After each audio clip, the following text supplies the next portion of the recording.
Welcome everyone to the Rants About Humanity podcast. Today I have a special guest, Mattias Desmet. Mattias Desmet is a professor of clinical psychology at the Department of Psychology and Educational Sciences of Ghent, and he works as a psychoanalyst in private practice.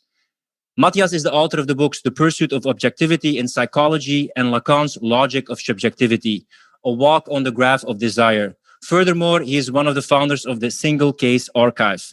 In 2018, he received the Evidence-Based Psychoanalytical Case Study Prize of the Association for Psychoanalytic Psychotherapy. And in 2019, he received the Wim Trijsburg Prize of the Dutch Association of Psychotherapy. Welcome on the podcast, Mattias. Thank you. How does it feel being a bit of an outsider in Belgium in the academic sciences who has a little bit of, to put it mildly, questions about the corona pandemic and the measures that are being taken worldwide and in Belgium at the moment? Oh, well, for me it feels quite familiar, as I think that I've been something like an outsider in the academic world for a long time already. For instance, you just mentioned my book, The Pursuit of Objectivity in Psychology, in which I actually claim that contemporary research methods in psychology might need to be revisited because the pursuit of objectivity in psychology actually is problematic in quite some respects. So I think, for a long time, I have been something like an outsider in the academic world in this respect. Also, like as a Lacanian psychoanalyst in the contemporary academic psychological world is not, it doesn't go without saying. I mean, there are not that many Lacanians in a faculty of psychology at this moment. So also in this respect, I was something like an outsider. And I'm afraid to say that also in the Lacanian world, I'm an outsider because not that many Lacanians have a master's degree in statistics and are involved in research. But I am. So I found that actually a pretty interesting combination because I graduated at the same university in like sociology, the University of Ghent, and I was always interested in like symbolic interactionism and the symbolic interpretation, the subjective meaning of certain facts. But there was a strong tendency back then, and maybe it's still the case now, on statistics, measurable, observable, objective kind of things that you can measure, and the whole symbolic interpretation, the subjective interpretation, was kind of being given like on the sideline with anthropology. I had Professor Pinkston and stuff, which was interesting, but it was more like a side project. There was a huge focus just on the measurable statistics. How do you combine the background that you have in statistics, which are more like objective and measurable, and the fact of more the use of language, the symbolic negotiation with the psychological world? I have a background in statistics, and for something like 7 or 8 years, I was involved in statistical research. But the longer I try to do statistical research in psychology, and the longer I try to measure psychological phenomena, the more skeptic I became. And at this moment, I actually think that we try to measure too much in psychology. And in the social sciences in general, and maybe even in the sciences in general. And there is too much attention or too much focus on measurement, while most of the phenomena we deal with in all sciences are only measurable to a limited degree. And they are perfectly, you can describe them mathematically, but that's something different than to measure them. For instance, Lacan tried to describe psychological phenomena in a mathematical way, but he never tried to measure them. It's something completely different. We could even say that after the first half of the 20th century, in physics and in chemistry, people started to realize that phenomena could only be measured to a certain extent. That measurements are never absolute. They are always relative.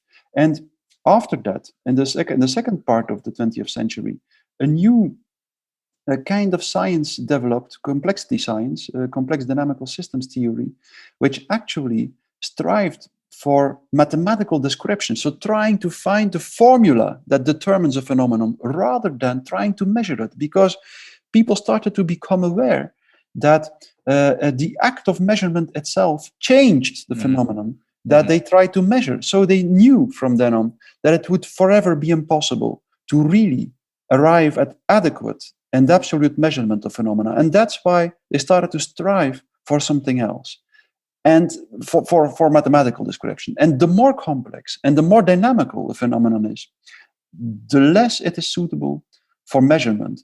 And people often forget that, I'm afraid. And in particular in psychology and in the social sciences in general, where we deal with the ultimate complex dynamical systems, human subjectivity, I think we still try to measure too much. Of course, we can measure certain things, but we should be much more aware of the subjective status of all measurement in the social that science. reminds me of the Thomas theorem. If people define situations as real, they are real in their consequences. So the whole belief, and that's also a huge, and I know you also have an opinion about it, that whole placebo effect, the power of belief, the power of presupposition, like how much it can influence your psychology, your biology. I still feel it's like a hugely neglected aspect. Plus, we have such a belief in science right now that it's still a belief. It's like scientism, believing in science, but we treat it like it's objective, and belief doesn't play a role at all. But even now, with all the statistics, you could even look at it in a religious sense, that the WHO is the Vatican, and then you have the high priest, and then you have the vaccination, which is like the baptism and all the rituals there and the belief. So we think we're past belief, but a huge part is still based on belief. It's a rite. It's a ritual. It's a rite. Yeah. What we are doing now, I think, is something like a ritual to deal with our anxiety, the anxiety that was lingering on in society for a long time already. Yes, I agree. Yes, because I will drop it down below in the description. I took a look at the CDC numbers, right, a week ago. People can look this up themselves. I'll drop it in the link of the podcast. And on the side of the CDC, it says that only 6% of the COVID deaths are actually only by COVID. It's on the side. This is not a conspiracy. You can look it up. And then on the side, they say, back at their presentation in August, and they had 2.6 underlying illnesses. Now I took a look at its beginning of March, 3.8 underlying illnesses. It's raising. 3.8, almost 4 underlying illnesses. Yeah. So what I've been asking during this entire crisis is this proportionate? You even can take a look at how much chances people have of dying, and people above 80 or 85 have 7,800 times more likeliness of dying than people between 5 and 17 years old. So where is the proportionality in this? I feel it's lacking in our response of treating this, of looking at things in proportion. Yes, that was one of the first things I noticed, that there was a lack of proportionality. And even more, that the question about proportionality was never raised in the public space. That was the strangest thing of all, that from the beginning, we had this very basic idea that there was a virus and there was only one option. We had to move to lockdowns, and then we have to apply lockdowns and then apply social distancing rules and stuff like that. That was what asocial distancing, yeah. Asocial distancing, yes, yes. So I noticed that and nobody actually raised this very fundamental and most fundamental question, or even compared the number of victims that the virus could claim in the worst case scenario to the number of casualties or victims that the measures themselves, the lockdowns themselves, would claim. It's very strange, because immediately there were many scientists and even large international institutions such as the United Nations who warned that the number of fatalities caused by the lockdowns could very well be much higher than the number of victims claimed by the virus, even in the worst case scenario. So the international institutions warned us, many scientists warned us, and nevertheless, the narrative in the public space never really was influenced by these warnings and by these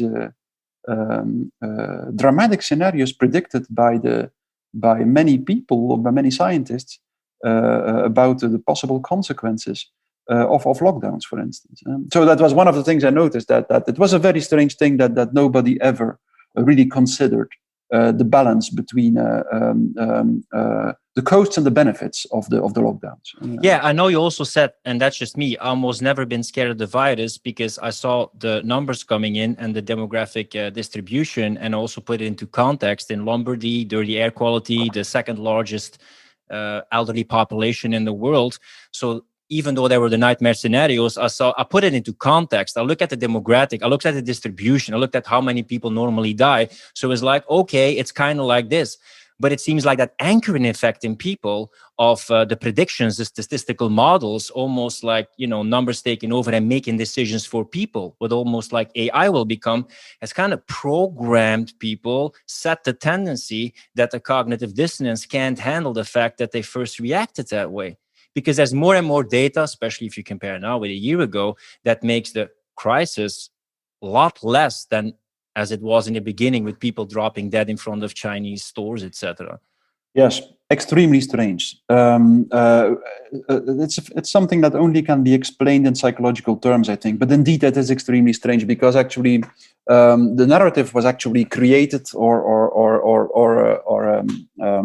put into the public space by Neil Ferguson of Imperial College in London, who predicted on the basis of some mathematical models that the victim would claim 40 million victims, fatalities, and actually after one day already, some other statisticians showed very clearly that these predictions and these models probably would be dramatically wrong, and they proved right, because, for instance, that was an advantage of Ferguson, his models. He made very precise predictions. So he said, like, by the end of May, there will be 40 million fatalities. And he even made specific predictions, I think, for specific countries. I remember that for Sweden, when he warned Sweden that if they would apply a lockdown, there would be 40,000 people dying of COVID, 40,000 fatalities.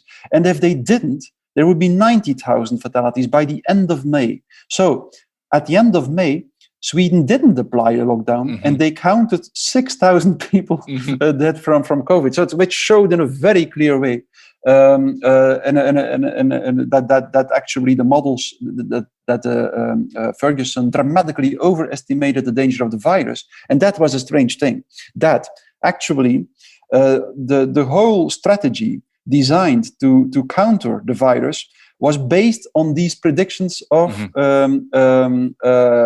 Ferguson. So you would expect that if these predictions prove really wrong, if it is absolutely sure that they overestimated the danger, that the strategy would be changed, would be adapted. But that didn't happen. The numbers of Ferguson, the predictions proved wrong, but the narrative continued as if the numbers were right. That was the strangest thing. The narrative was not corrected. And again, for me, this shows the overrating of the danger, together with the lack of consideration of the proportionality of the measures, shows that very strong psychological processes were going on in society. And the strange thing for me is also that then they blame you that you don't care about humanity or about lives. But one, I think a lot of these decisions are made with non-human tests, like the PCR test. We don't have to go like heavily into it, but they make a lot of assumptions based on an RNA sequence, and then they, the model predicts like that test, which is a non-human thing, that predicts like, oh, you have corona. These models predict like this is what it will be. It's almost like, that's what technocracy sometimes is, like technology deciding for us, this fact-checking online technology deciding for us. And when we see now the things that we're lacking, for me, it's one of the most things that make us human. Touch, play, art, getting together, freedom of speech, having a constructive debate, all these things that for me are essential in humanity. It's not that I don't care about humanity. I think they should also be taken into account, those essential things that make us human. Oh, very striking. It's very striking. It's very striking that actually the essence, the core of the human being is considered a neglectable detail in this crisis.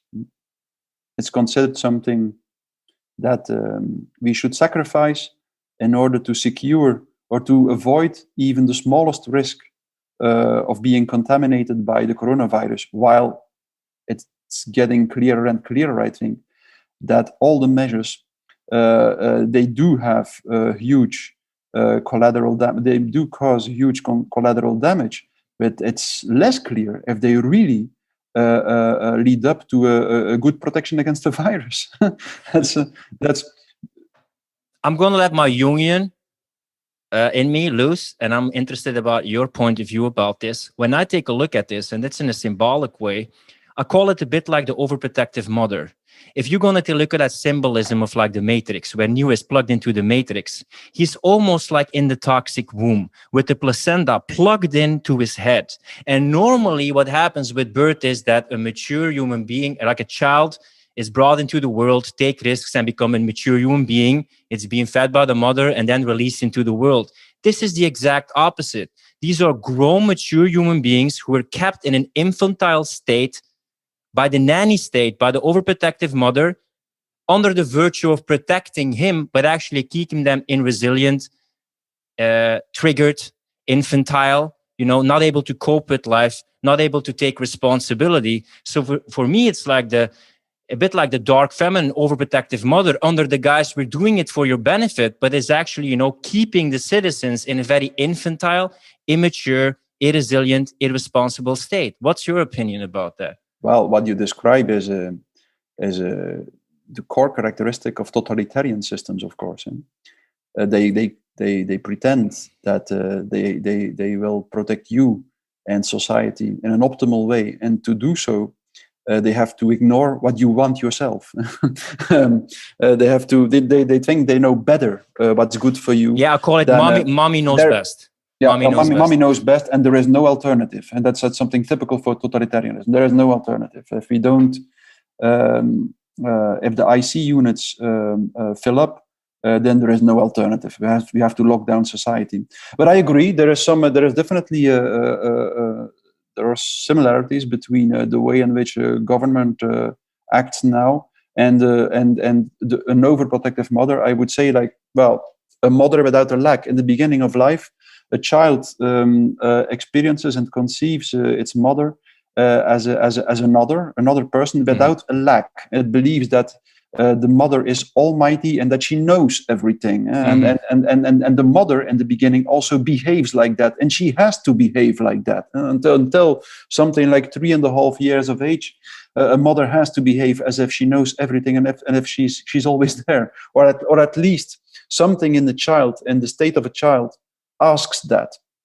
But usually, somewhere in the course of the 4th year of life, a child starts to realize that the mother does not know everything, that at the symbolic level, that she does have a lack.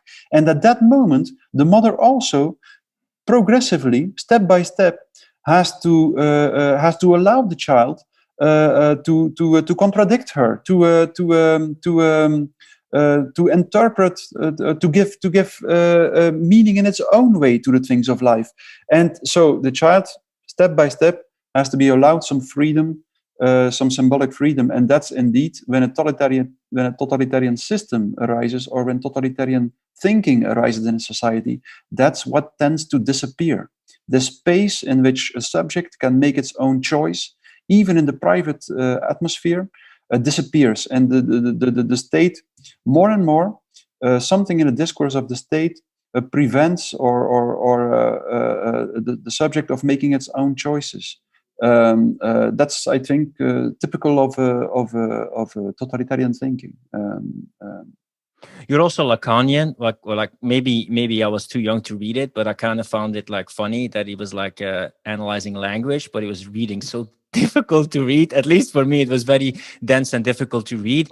And sometimes I like this quote by Ralph Waldo Emerson, who says, the corruption of man starts with the corruption of language. And there's a lot of using of language right now, the cloak of language of social distancing, the new normal, language is a powerful tool. What's your opinion about the use of language right now and the importance of freedom of speech and voicing and speaking your truth? Of course, the way in which we handle language is extremely fundamental for the way in which we can be a human being. And what's striking me at this moment is that the mainstream discourse claims to be a scientific discourse, uses numbers and graphs and stuff in a very abundant way. But at the same time, it actually does not tolerate something that is really fundamental to science, which means systematic doubt, freedom of speech, fundamental skepticism. We see less and less space, less and less tolerance for what I think is the essence of a scientific process and of a truly scientific attitude, which is actually something the facilitation of a truly dialectic process where a thesis and an antithesis can be contrasted to each other, and in this way we arrive at a deeper understanding of the phenomena we are dealing with at this moment. There is almost no space anymore in society. If you even express the slightest doubt about vaccination and if this would be a good strategy, then you are already a dissident. Then you're already someone who should be banned from public space and from the mainstream media. So that's truly a problem, I think. I think that's... I agree with you that the basis of wisdom is... not eternal doubt, but doubt, open debate, negotiation. It's a negotiated truth, some truth that we thought, like probably when you lived with Voltaire, probably you would think slavery would be a good thing. And now they blame Voltaire, but I put it in a historical context. But they act like the PCR test is completely reliable, that these measures are working, that the lockdown has a positive effect. All these things can be negotiated about, negative effects of like vaccines. It's like, black and white, like this is true, this is untrue. And this is also a sign of like totalitarianism, like, that's what it's like, even on a moral realm. And what I'm really afraid of is that in the future, when we go, and I'm running ahead of things, but when they go toward transhumanism, they're going to program AI and they have to teach that AI ethics to decide what's right and wrong. And maybe they will also program it in a totalitarian way to decide beforehand what's right and what's wrong. And that's like, the watchmaker, like God, deciding what's right, what is wrong, and what's allowed and what is not allowed. And when you study history, that always leads to tyranny. Or leads to a backlash in a Hegelian sense, that you create a dragon that you say you fight against, but you created it because you pushed it on the ground. Yeah, absolutely. I agree. The transhumanistic ideology is a real threat and a real danger. And we see this kind of discourse and this kind of thinking emerge in society or intensify without really scientific grounds. I think we have no reason to believe that this would be the solution to our problems. I'm afraid it will rather be the cause of the problems. And indeed, you mentioned several things like the PCR test. There is no consensus about the PCR test, definitely not. I think rather that most experts would agree that the PCR test is very problematic for the purposes it is used now. Yesterday or a few days ago, a paper was published in The Lancet claiming exactly that the PCR test is valid to detect strings of RNA, but not at all to diagnose people. And that's I think that's clear for everybody who really considers the real nature of the PCR test. So the paper really ends up with firm conclusions, stating that it would be better to stop the testing and to use the money for something else. For instance, to provide more beds in IC units. Well, that's the thing that I said. Like, the problem is hospital beds, I would say beforehand, because it kind of follows a flu season between like November, mid-October until like mid-March, let's say. If the problem is the hospital beds, okay, let's tackle the hospital beds. I didn't mention like the masks. That's also like hugely debatable. Asymptomatic spread, also hugely debatable. It can be debated like in the public sphere because pensée unique, as you say, like, single-minded way of like thinking. But isn't it strange that when you take a measure, you want to check the effectiveness? Why haven't they spent a lot of money instead of like vaccines also in effectiveness of mask, effectiveness of lockdown? Because this is affecting so many lives. You want to have evidence-based science. And what I see a lot is it's ideology-based science. And when you're in that ideological spectrum, then it's allowed. But it has less to do with facts or negotiated truth science than it's just like black and white science, like this is how it is. Yes, it is definitely ideologically driven, I think. And sometimes the experts also admit that. I remember a virologist here in Belgium, Erika Vliege, who agreed that mask wearing is a symbolic measure in the first place. And then the Minister of Health, who admitted that the locking down hotels and restaurants was a symbolic measure in the first place. So people, I think that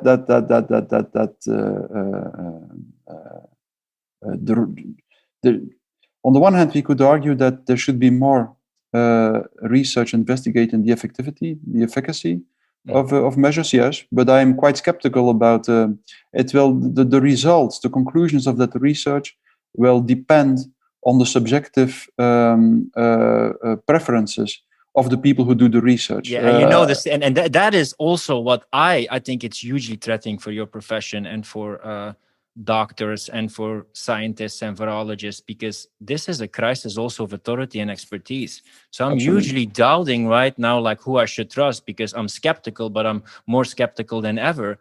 So the fact that you can't question certain things and that there's alternative motives behind it, the statement, there's truth, lies, and statistics. And you have the famous book, How to Lie with Statistics by Darren Huff, like just manipulate the population you question, or manipulate the graph, or don't put it into context. And then you can have, manipulated truth and a certain perception, and, that perception repeated enough and it becomes reality, because people think like that's the only way to treat it. And when then you have the narrow bandwidth of acceptable opinion that become increasingly narrow, then people never know that there's an outside or different perspective, because it's just not allowed. You have the thought or the language police who says like, no, this way of thinking is not allowed, which is very dangerous. So I don't understand why not more colleagues see like this is threatening the credibility of your profession, the integrity of your profession, of so many professions, of politics, of scientists, of virologists, of doctors, medicine. We have been dealing with this problem since 15 years. In 2005, we got the replication crisis in the sciences, and when it became clear that actually most conclusions of scientific papers were hard to be replicated, even to be reproduced. So this is a problem that has been growing the last 5 decades, I think, and which shows us that there is something problematic about the way in which we believe we can know the world, the way in which we believe we can investigate the world. We are still under the illusion that true objective knowledge is possible, while it becomes more and more clear every day that the process of scientific investigation is quintessentially is a subjective undertaking. It's at every step you take in a scientific, when you apply a scientific method, you have to make choices which are intrinsically subjective in nature. So it's even not so much a matter of intentional manipulation, I think. It's more a matter that there is no other option than to be subjective. And of course, some researchers deal with subjectivity in a honest and sincere way, and others actually either are not aware of the subjective nature of what they do, or they really start to intentionally manipulate their conclusions. But I'm sure that that actually truly objective research, in the end, is not possible. What I also find problematic, and I got numbers from like Geert Nuels, but I don't know again like how much it was, but it was like, I don't know, 50% of the working population in Belgium are paid by the government.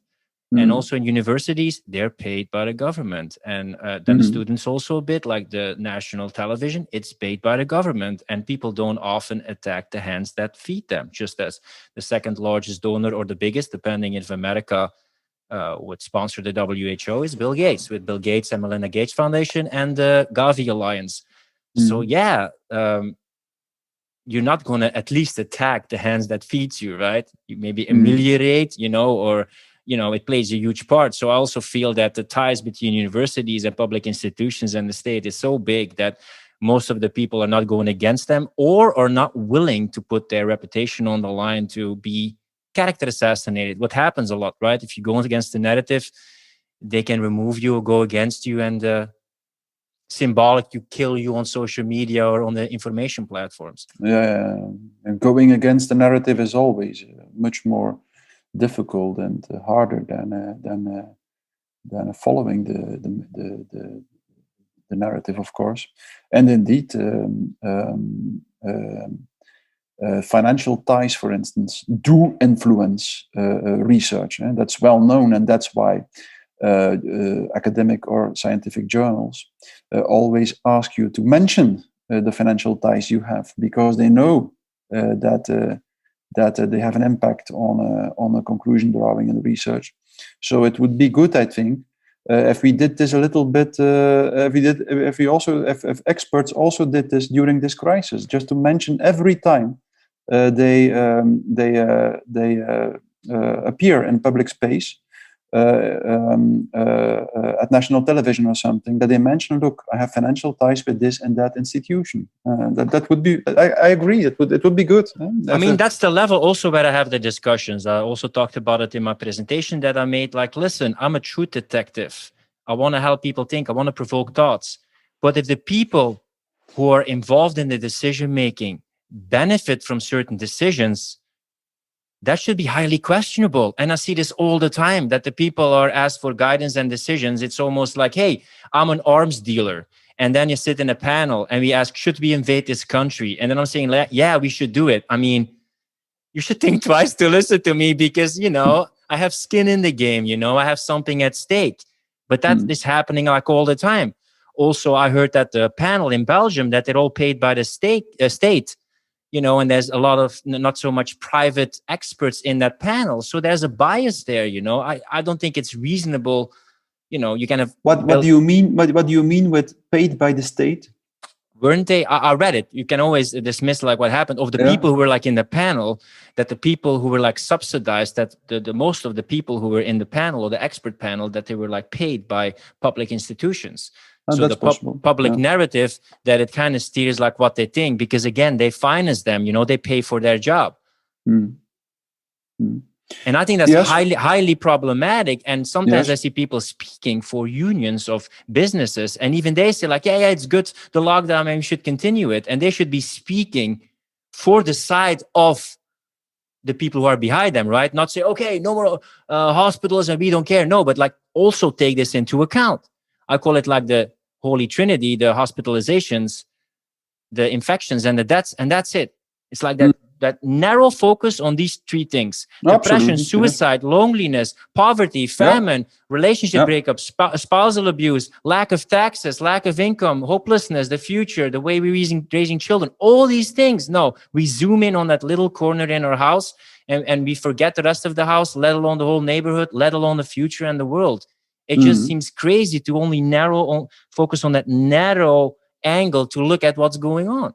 Yes, indeed, I agree, and that's exactly what I have been, or what I tried to explain with my narrative on mass, on crowd formation and mass psychology. Mm-hmm. That's exactly what happens. I think when there is a lot of anxiety, free-floating anxiety and discontent in a civilization, the civilization becomes very prone to narratives that put forward an object of anxiety and a strategy to deal with that object of anxiety. So all this free-floating discontent and anxiety is connected to this object of anxiety, and people start to engage, to participate in this strategy to deal with this object, for instance, the lockdown, the social distancing, in a ritualized way, and their attention is focused so unilaterally, so exclusively on this object of anxiety and on the strategy, that they absolutely are not aware of the problems this strategy is causing somewhere else in society. That's the absurdity of mass psychology, and that people, and it's perfectly usually people like Gustave Le Bon and Hannah Arendt compare it to hypnosis, and that's exactly what it is. Also, hypnosis also focuses the attention on one specific aspect of reality, and then people, you can cut their arm literally. You can apply surgery, open heart surgery, while they are under hypnosis, and they will never feel it. They will never notice it. So, and mass psychology has exactly the same effect. While people are focused their attention, while their attention is grasped by the object of anxiety that is put forward in the mainstream narrative, they can lose so much at other levels, like. It's kind of like, you probably read this book, right? The Master and Margarita. No, by Bulgakov. Well, the Master and Margarita is also when the devil arrives in Russia. I think it's like Moscow, and people go like mad. There's like a whole craziness. It's like a symbolism of back then in Stalinist era. I think he liked the book, but Stalin was a crazy guy. But the madness, like the absurdity of certain things, like the level of absurdity, it's almost like it's being taken to a level on purpose, because then nothing makes any sense at all. So then people maybe look at the easy explanation, or the cognitive dissonance becomes so invasive that then people maybe are more prone to adhere to the rules, because there's some things that are happening right now which are so crazy, taken to such a level. Is this a sign of totalitarianism, or that focus, and that people, that has become so absurd that the cognitive dissonance, even if you have common sense, gives so much pressure that you have to like cave in? It's definitely a characteristic of totalitarianism. And the strange thing actually is, if you look at mass psychology, the psychology of the crowd, it's something that Gustave Le Bon describes in a magnificent way. Mm-hmm. He says like that the crowd is never looking for freedom, or what moves the crowd is never a desire for freedom. To the contrary, what they are looking for is someone who tells them what to do. And that's exactly why the crowd always chooses as their leader a tyrant, or at least someone who gives them strict rules to live along. That's exactly the strange thing about the psychology of the crowd. And it's actually very clear if you look, or very logical if you look why people become sensitive to crowd formation. Usually, a crowd arises in a situation where there are many people who deal with a lack of societal structure. When there is a lack of structure, people feel isolated, atomized, anxious, and they start to look for someone who offers them an excess of structure. That's a strange thing. So it's like a switch from the one opposite to the other opposite. A complete lack of structure, rules. And the rules makes people long for an excess of rules. And that's what happens in crowd formation. That's a strange thing. If you want to manage a crowd, if you want to lead a crowd, then you have to be then you have to offer very austere and strict and severe rules.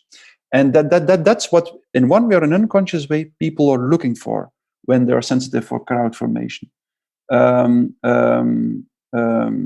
Is it a bit alike like when people have a porn addiction, that they try to fill up the void by releasing tension, which create again like an anxious spiral or a shame spiral, and then it builds up again, and then they numb themselves again, because it's almost the same thing that people cling to the television. It's negative for them, but it gives some predictability about what's going on in the world, like not the good thing, like the negative thing, but it leads to a predictable reality, a predictive reality, and they keep on looking for the things that gives them immense stress.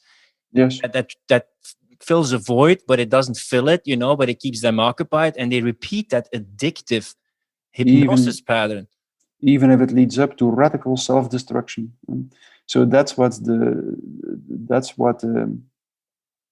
was so amazing.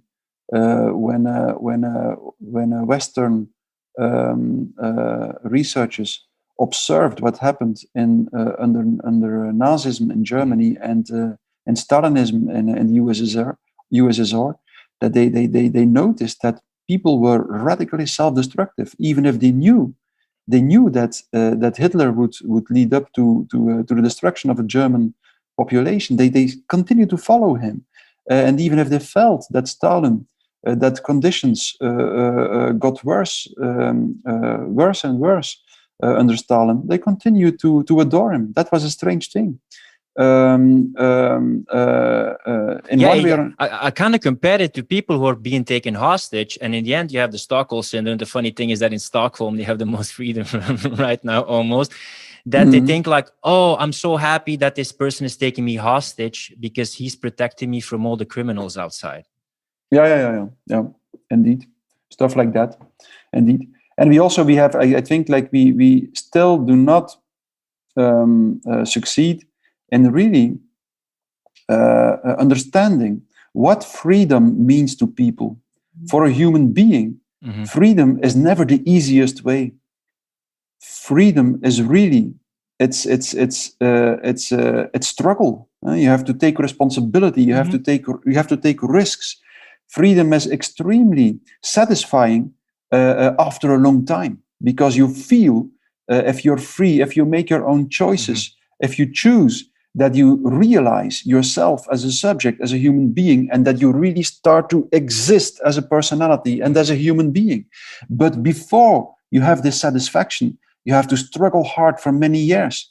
And that's what people have, an almost irresistible tendency to prefer advantages on a short term to prefer small advantages on a short term over large advantages on the long term. So that's what freedom really, for most people, freedom is hell.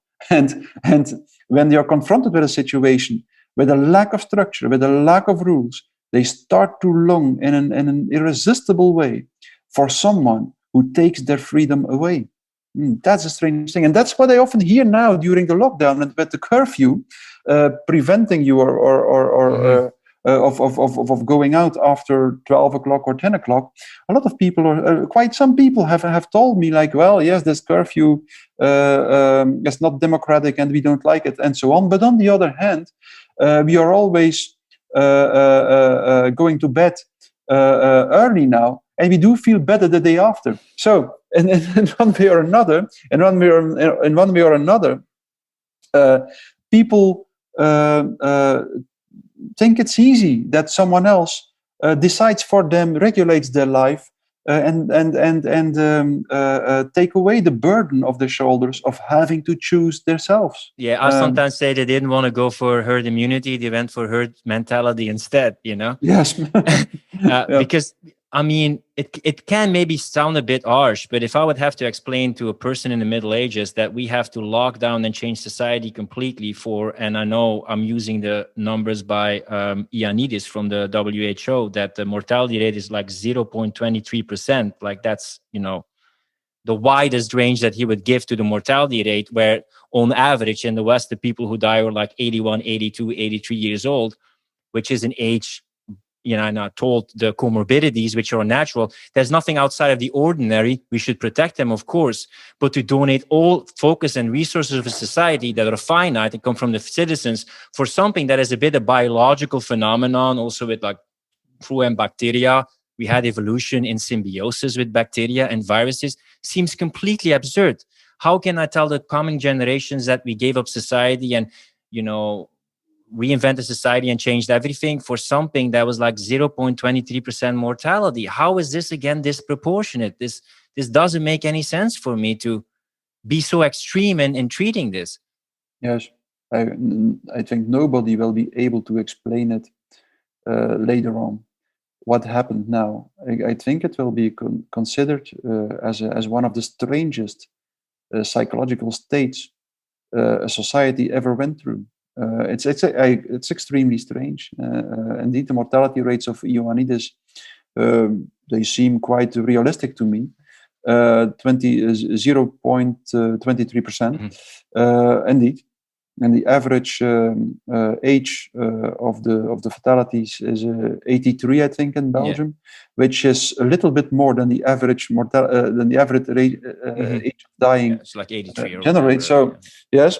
It's I agree that has always been, in my opinion as well, that you cannot understand this crisis unless you realize that we are under the spell of very strong psychological forces which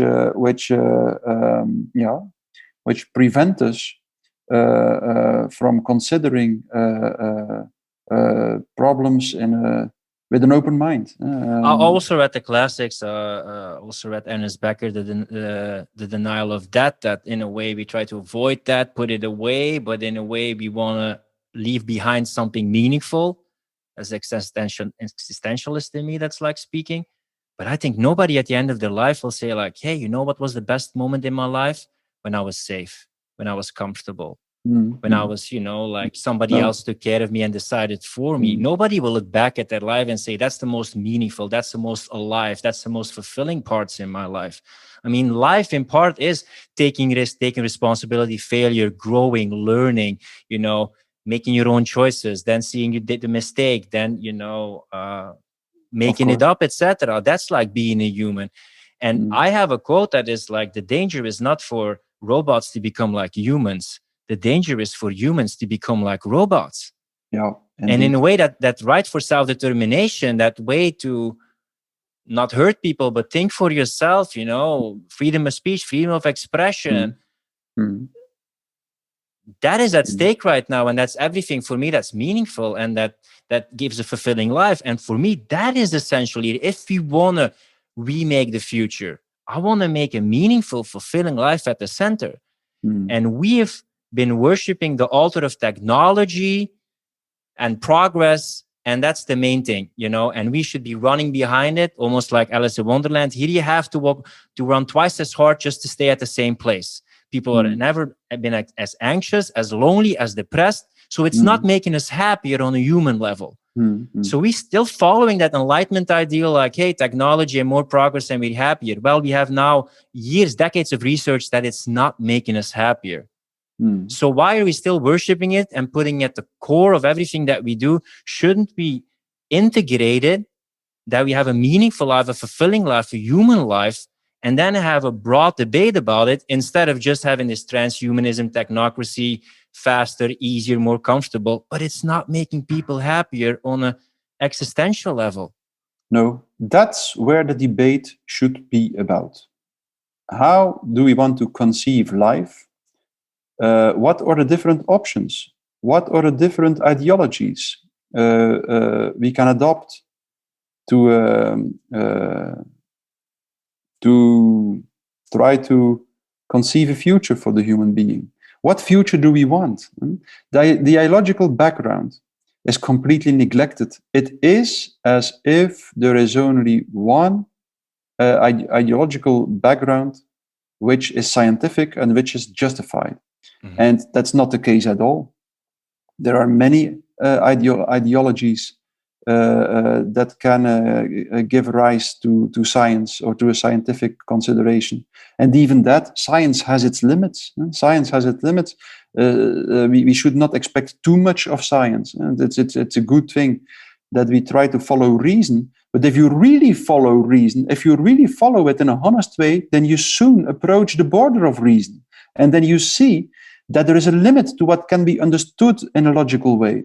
And that's exactly what the great scientists of the 20th and also the 19th century actually concluded, that in the end, the real and the reality is much more prone to poetry than to logics. That's what Niels Bohr said. When it comes to atoms, language can only be used as poetry. I like it so much because he said this in a very serious way. He said, when you observe atoms, it's so irrational the way in which they move, so fundamentally irrational, that logics makes no chance to succeed, to grasp something about the real of an atom.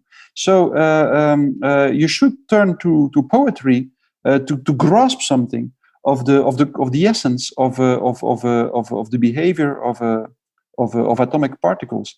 And I believe that the same is true for. Yeah, I did actually, but this has opened a lot of like my brain muscles, also probably for you, because it tackles so many areas in life. I actually did a bit of a Marxist analysis of it, and in the past, Marx said like, those who have the power have the means of production, and they oppress the worker by using their labor for their own benefit. Now it's those who have the means of information and perception, they have the power, and they extract the attention and focus out of citizens for their own benefit. Yes. It's and that is now a psychological game, a perceptual game where people are entangled to the web. It's also called the web, stuck to the web. And that they're being fed a prescribed narrative. And that is very dangerous because increasingly more aspects of their life are being tracked, monitored, prescribed, that sometimes people don't know any different, just as people who lived in the Matrix, that they never knew that it just a constructed reality that wasn't real because it was all that they were known. They were born into it, you know? Yes.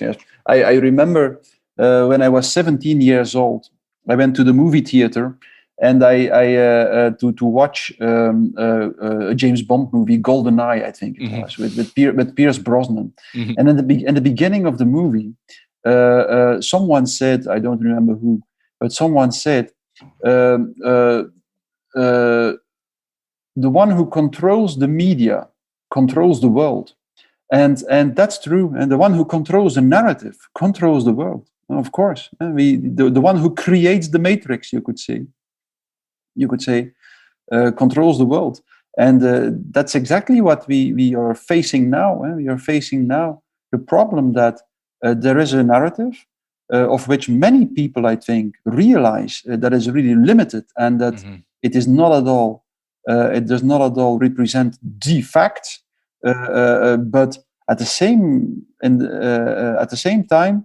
We all feel profoundly powerless to change it. I also think that there's a kind of false social activism.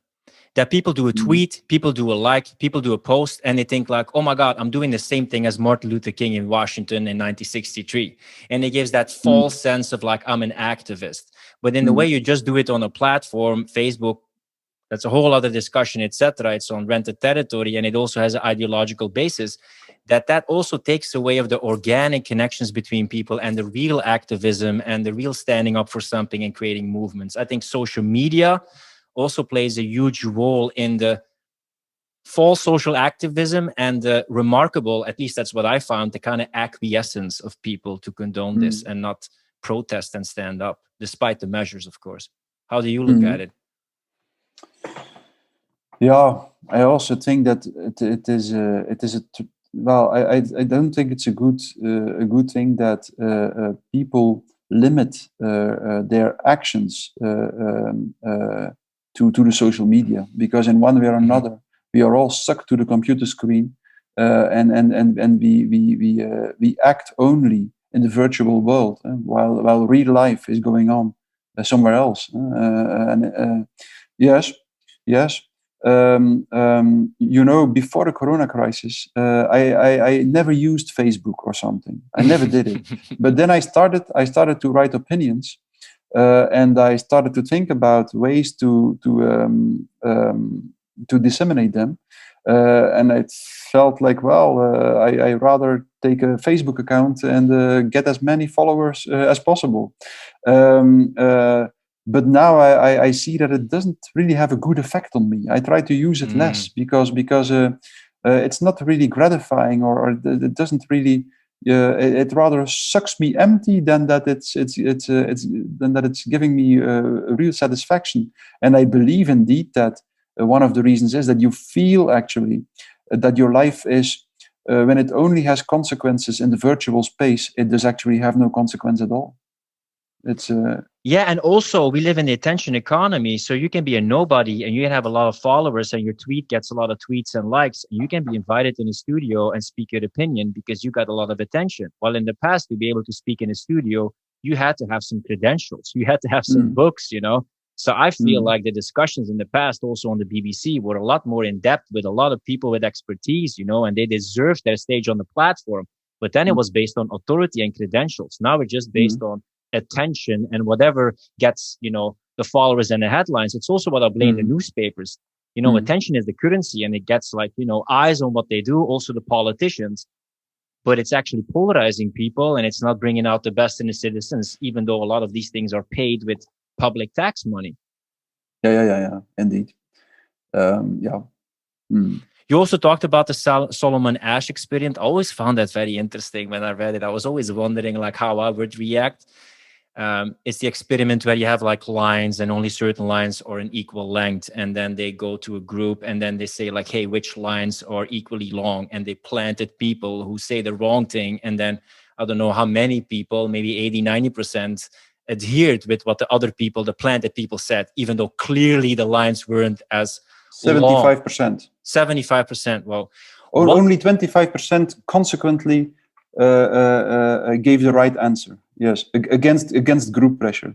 Yes, but the experiments of Solomon Asch are among my favorites in the history of psychology, because they are really good, both at the methodological level, but also just very interesting and very evocative, I think. What makes someone be able to take a stand and say, I'm going to go against the peer pressure, I'm going to go against the social narrative? I'm really curious about the characteristics of those 25%.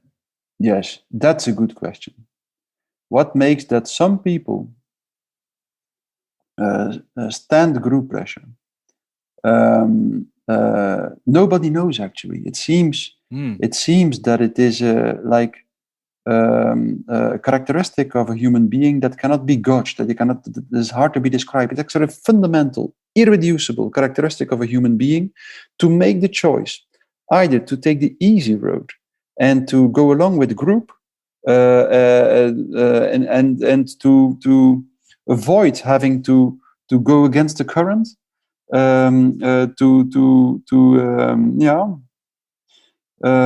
or to choose for truth, actually, because that's what it is all about. Where you say what everybody feels is the right answer, or that most people feel is the right answer, or where you take the easy way and disappear in the group without having to fight or to struggle against group opinion. Yeah, for me, a life without values is no life at all. So for me, when something hurts my values, I want to stand up for it. And that's been the thing. When you read the book 1984, you have the scene where they say 2 + 2 = 5. But know it's not 5, it's 4. And you would have to give up your own unique perception and opinion. You have to reduce yourself by just being an obedient slave with no opinion at all to say it's 5. And to then say it's 5, it's like I relinquish any individuality, any aspect of myself, any critical thinking. And when I would have to do that, it's like a symbolic death of myself. I have nothing to stand for anymore. No, that's what the Talmud already says. Every time you refuse or you neglect to speak words of which you know they are true, you lose a part of your soul. And I agree with that. It's I hope that very soon people start to realize what what true words are worth. What we lose ourselves as human beings if we neglect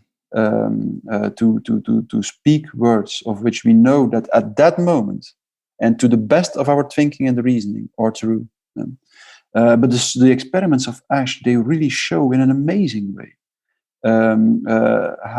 what the effect of group pressure on individuals can be. It's so amazing. It's almost unbelievable.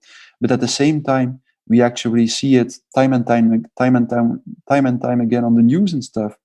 That there are, some of the figures that are presented, of the graphs, some of the information that is presented is often so absurd that we can only understand it in a psychological way, why people accept it and why people do not protest that's what I'm against just it. very intrigued about, because I also graduated in journalism.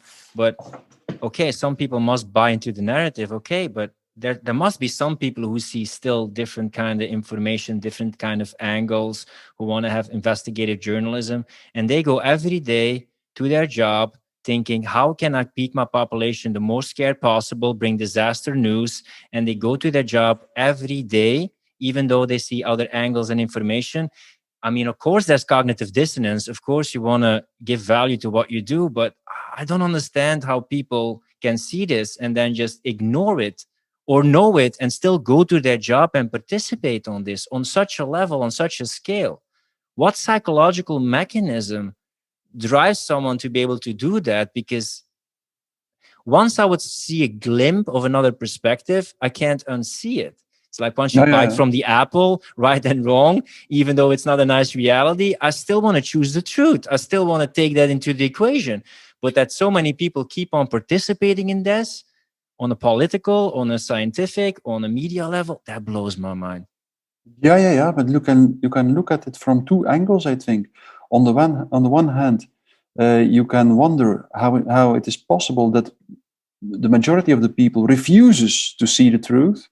And we have to agree that the truth is a problematic concept. I mean, it's not easy to determine what is the truth, of course. That's also what Foucault says. And the truth definitely exists, but it's very problematic because the truth cannot be pinpointed.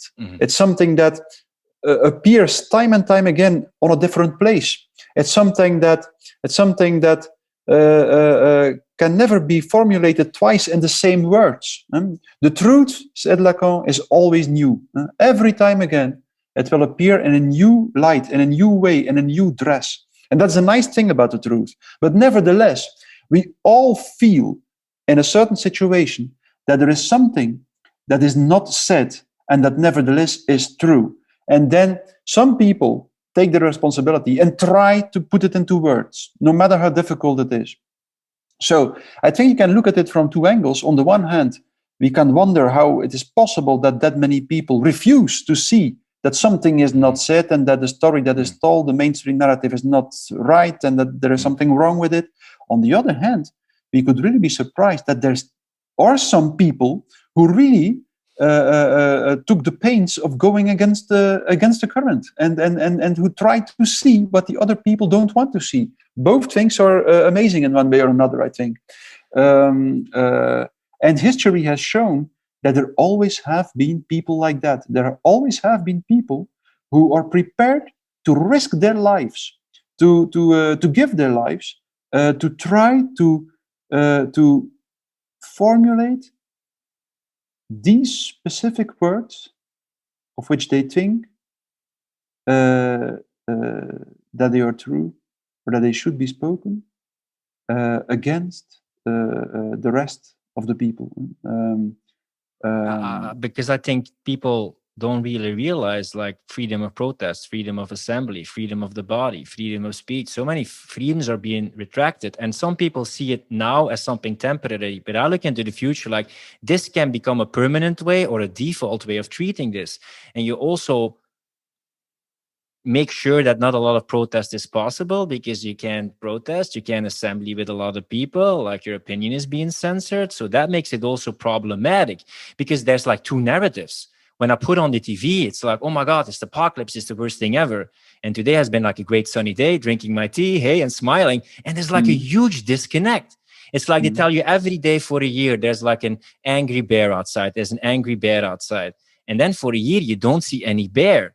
At some point, you got to ask, like, is there really a scary bear or not, you know?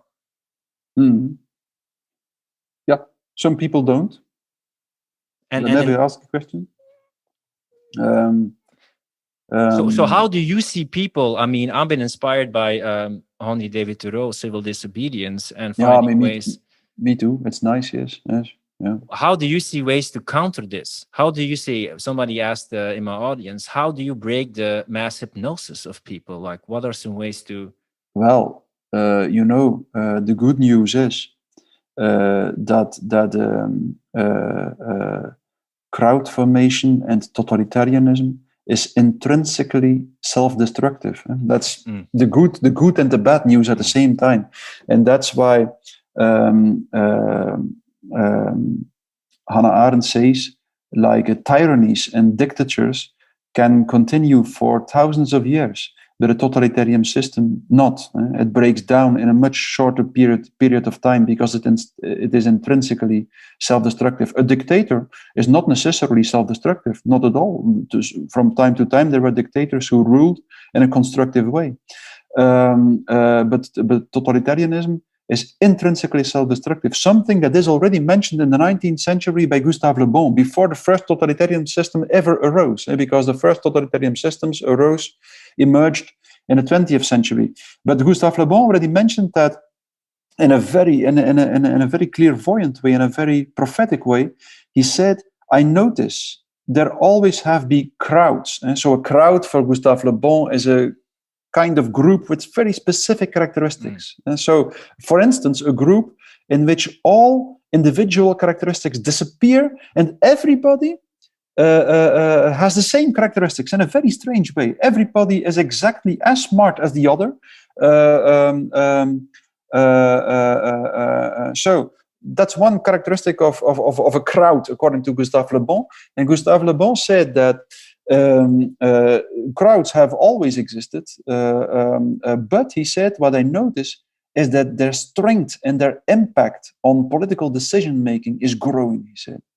And he said, I'm quite sure, he mentioned that in a book published in 1895, entitled The Psychology of the Crowd.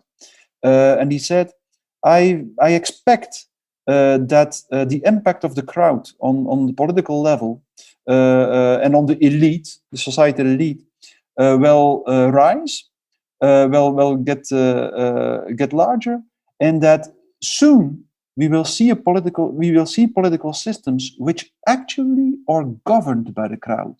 Because he said, up until now, sometimes a crowd emerged, but it was immediately countered by the leaders of society, a prince or a king or something, or a dictator. But the thing that worries me here, and normally I would think in a Hegelian way, like it goes like in a pendulum swing. But the thing that worries me here is like, democracy has almost been taken out of the equation here. It's like an expert panel of like 24 people, and they just make the decisions.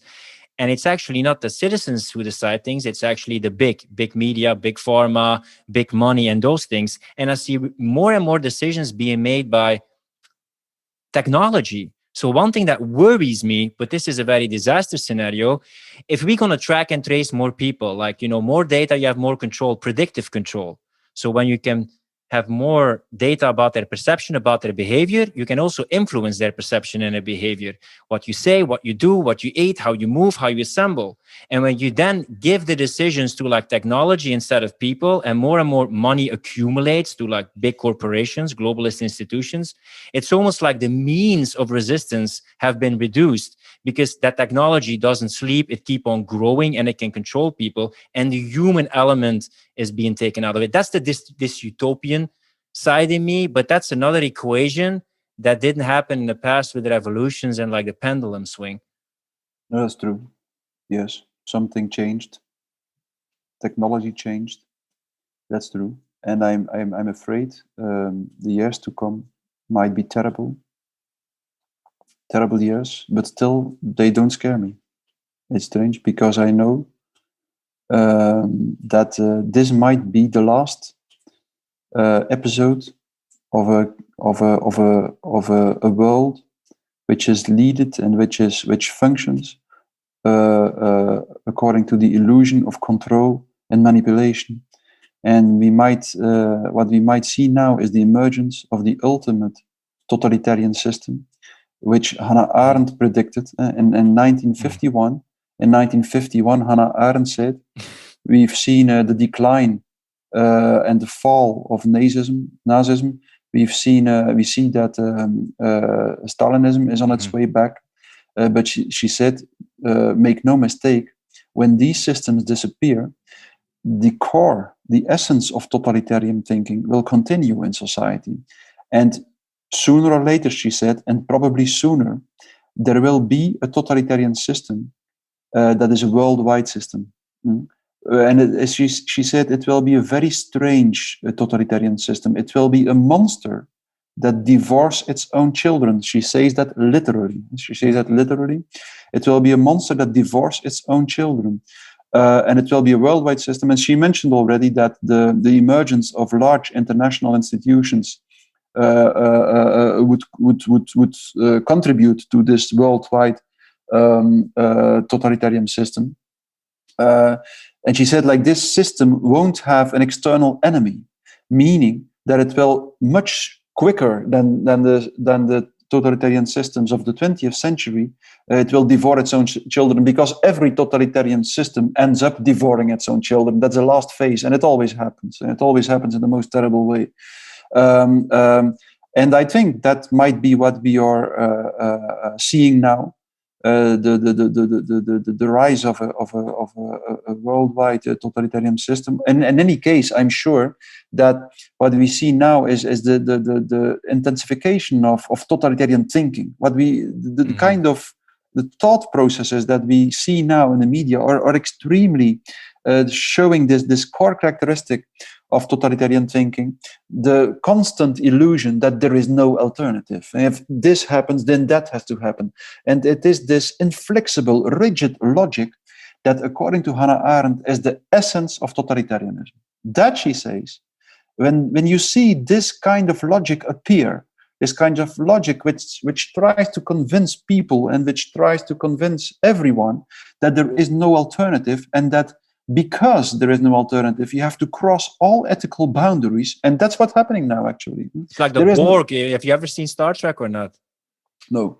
You have like the Borg in Star Trek, and they like clone each other, and they have like a slogan like, "We are the Borg, resistance is futile." And they just assimilate the technology, take over people, and just replicate, you know. Yeah. What is and it? The strange thing is that when people think about totalitarianism, they often think about the totalitarian regime and concentration camp and work camps and stuff. But that is only the last step. The last step of a huge, impressive psychological process which leads to this kind of totalitarian thinking. And then when this kind of thinking is disseminated in society, and society is saturated with it, there is no other option than a totalitarian leader to appear and to take advantage of this thinking and to install an iron totalitarian regime. And I think what we see the first steps of it now. And as Yuval Noah Harari said last week, I think, the problem is, he said, that when people think about totalitarianism, they think they will notice it when totalitarianism is there. But most people, he said, will never notice it. They will be in it without being aware of it. And that's what happens now. If I wrote my article or my interview on totalitarianism, people really asked me in a serious way whether I was crazy, did I see Nazis marching through the streets and concentration camps and stuff. So they are blind to what the essence is of totalitarianism. Namely, and that's this the Overton kind of window, that it goes like increasingly like boiling the frog. Like Hitler also didn't invade Poland in just like, I don't know, a year. It was also increasingly, the Jews also didn't go to the concentration camp immediately. It was more like shutting down their businesses, going to a ghetto, going to another camp, etc. Yeah. And when you do something incrementally, that's kind of, it's amazing how adaptive humans are, but it's also amazing how adaptive humans are. Yeah. And that's the strange thing. When I see the society right now, this is not a livable society for me. It's not only avoiding deaths, it's also creating life and managing livelihoods. And what people don't realize is that even if they do nothing or they don't resist, they kind of silently are voting for a way of living for the future and coming generations. And what I see happening, like, I don't want to have my vote by condoning or going around it, what Belgians are good at it. Like, I will bribe someone for a vaccination passport or whatever, Like, yeah, you're condoning, you're giving a vote for the future model of society. And I'm not condoning this, but they just on the present moment feed anxiety and they don't see the long-term consequences. No, that's true, yes.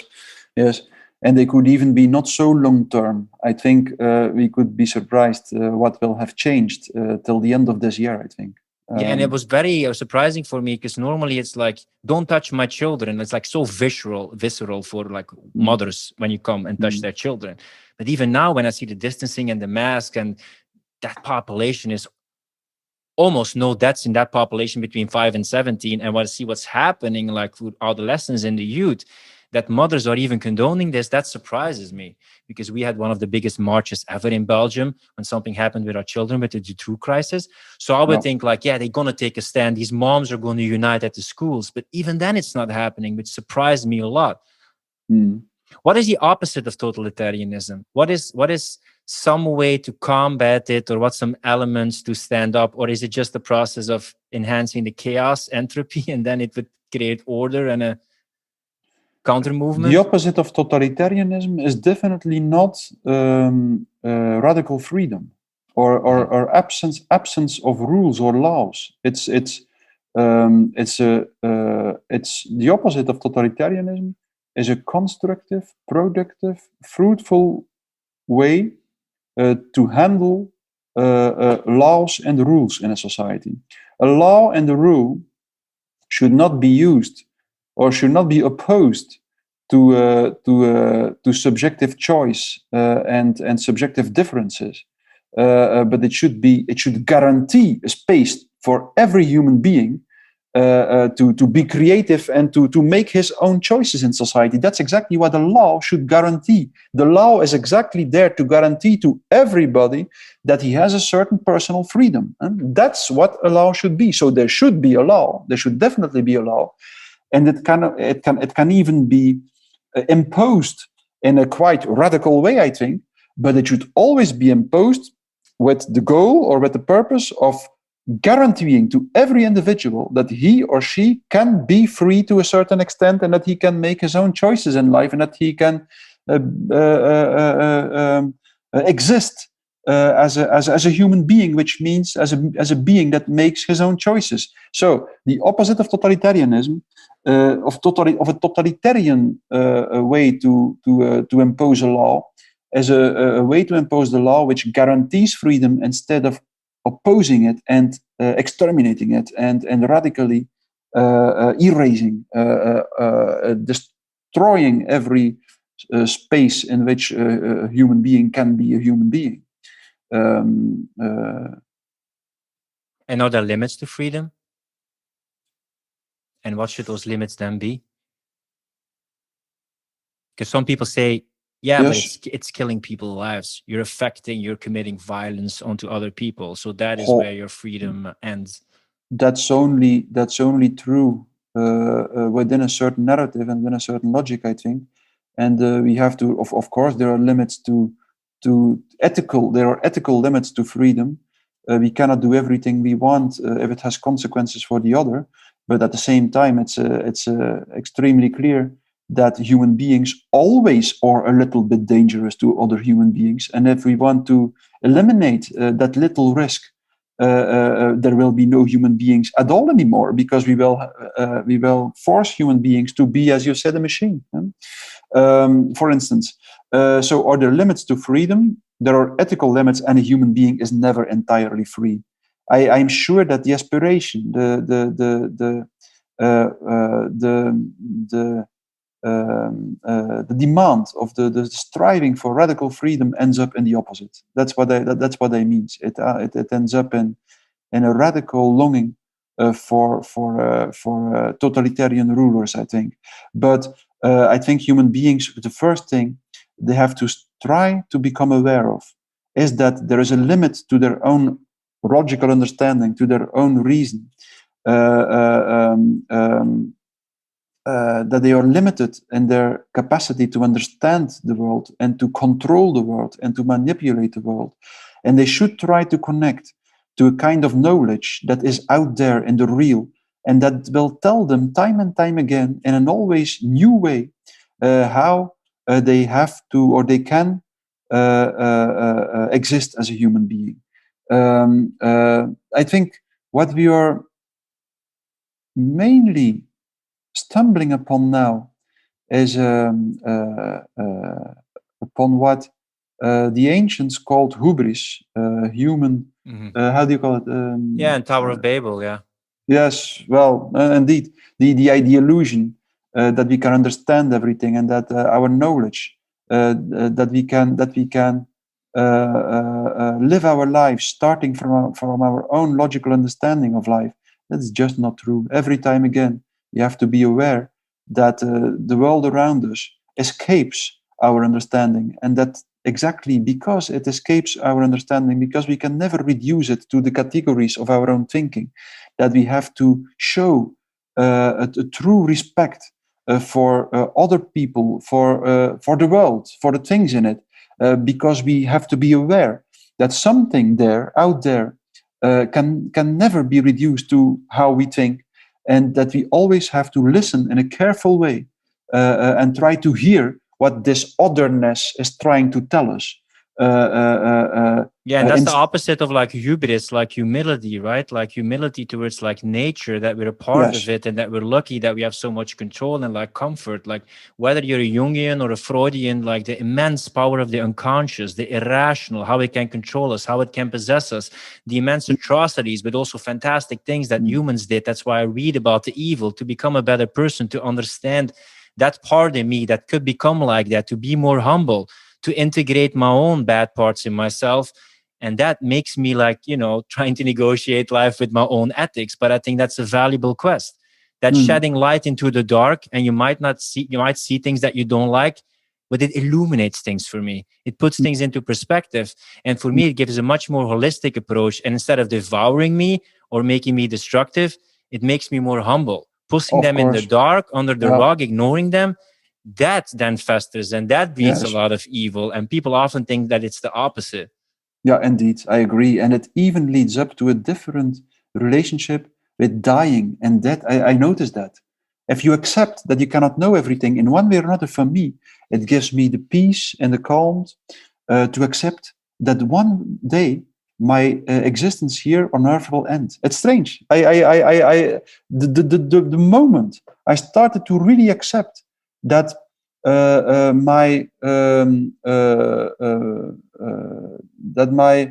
my capacity to understand was limited, was always the moment I started to be able to accept that everything ends, and that my life would end one day, just because it's also strange, this whole crisis. On one hand, it gave me an existential shock, but in a way I had this whole Nietzschean birth, like standing for my values and reinventing my values. And a part of me also feels alive, because now is a time that they aren't taken for granted. I have to stand up for them. So it's like a weird mixture of being in shock, but also feeling immensely alive, because I can stand up for something that has a lot of meaning to me. Absolutely. Yeah. If people want to find out more about everything that you do, where can they check out more material of you? Oh, there are some videos on the internet, some interviews. At least one of it is translated. A video on mass psychology and anxiety and mass psychology during the Corona crisis. And also, I wrote the 2 books you mentioned. They are written in English, so they are open to an international public readership. Yeah, that are the main sources where people can find out about my work, I think. My books, then, of course, my articles on Web of Science, but they are more technical articles, which are usually less interesting, I think, for someone who is not really an academic researcher. I think my books and some of my interviews will be the major resources, I think. What is the last message of to the people who are wondering, like, what can we do? What should we focus on? What is something maybe in the social sphere, in the individual sphere or psychological sphere that you think is worthy that people focus on right now to... For me personally, I think it's so important not to fight against something, but to start to wonder what the alternative is for this kind of society, which led up to the Corona crisis and which intensifies during the Corona crisis, and of which many people feel that there is something wrong with it, that there should be an alternative. And I think really in a peaceful and calm way, starting to think how we could lead a life that is more worth living, and that is led according to other principles, and if possible, really leading that life, really trying to do something. I started to grow my own vegetables in my garden here during the first lockdown, and it's so satisfying for me. It's really, and then because I also started to think like, well, okay, but what's wrong with this society, and what's wrong with the economic system, and what's wrong with our production system and stuff, and what's wrong with our relationship to nature? And one of the first conclusions I drew was like, well, actually, maybe it would be better if everybody tried to work a little bit with his hands close to nature, and try to get in touch with nature more by producing a little bit of his own food. And this was one of the best decisions I made during the last years, I think. It even gives me, I even want to go further in that direction, I think. I like it very much. So I think whatever you do or whatever you want to do, but I think it's not a good idea to define your life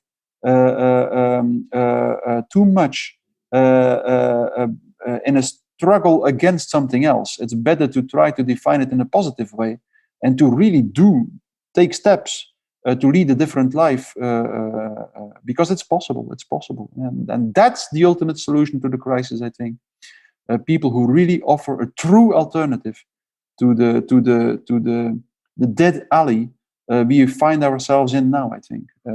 Yeah, I think it's a meaning crisis, and I think this postmodernism of deconstructing things and this anti-mentality. I also have a saying that if all you see is the enemy, you become the enemy. Yes. And then you rebel against something and you keep it alive, because that gives you the identity of keeping the enemy alive. So fighting for something, standing for something, cultivating something, civil disobedience, standing up for something, and creating your little Walden hut, like Henry David Thoreau. I liked it very much. Thoreau, his Walden hut. Yes. In the yard of Ralph Waldo Emerson, I think, like, I'm going back to the classics. I think it's also good to read the classics to know. Yeah, I also read it. I also read Ralph Waldo Emerson. It's so beautiful. His little essay on nature, for instance. Yeah, on so nature beautiful. and on friendship. Like, really read it. It's like beautiful, and it's more active than ever. Or On Liberty by John Stuart Mill and the classics. So thanks so much for being a voice of reason and the willingness and the bravery to stand in the middle, because I know a guy who reaches out in the middle gets shot at the most by both sides, and it demands bravery and courage to stand for constructive debate. And it's been an honored to have you on the podcast. Keep doing your thing and fighting for the good cause, Mattias. Yeah. Thank you very much, Philippe, because all pleasure was mine, actually. I liked it very much to talk to you. And I also, I noticed that every time I talk with someone, you also invent yourself a little bit. You say things that you didn't expect to say, and you discover new things. So that's the fantastic thing I like about it. You negotiate the truth, you bounce off ideas, you correct, you get feedback, and suddenly you create the space to get ideas, and you make connections that you didn't thought of before. And that's just wonderful to do it that way and have that freedom of speech and expression. So that's what I love. Thought provocateurs like us, they're necessary. And if anybody agrees with me, that is not right, because I want people to think for themselves and make up your own mind, because that's the cause of what I do. And that's the purpose of this podcast. An evening when everybody agrees is a lost evening, said Einstein. Amen. Thank you for being a guest on the podcast. If you like this podcast, don't forget to subscribe, share, and leave a comment. And if you're a coach or consultant and you want to scale your online business or maximize your productivity, check out the show notes to find out more about Philip and his coaching programs. Rent over.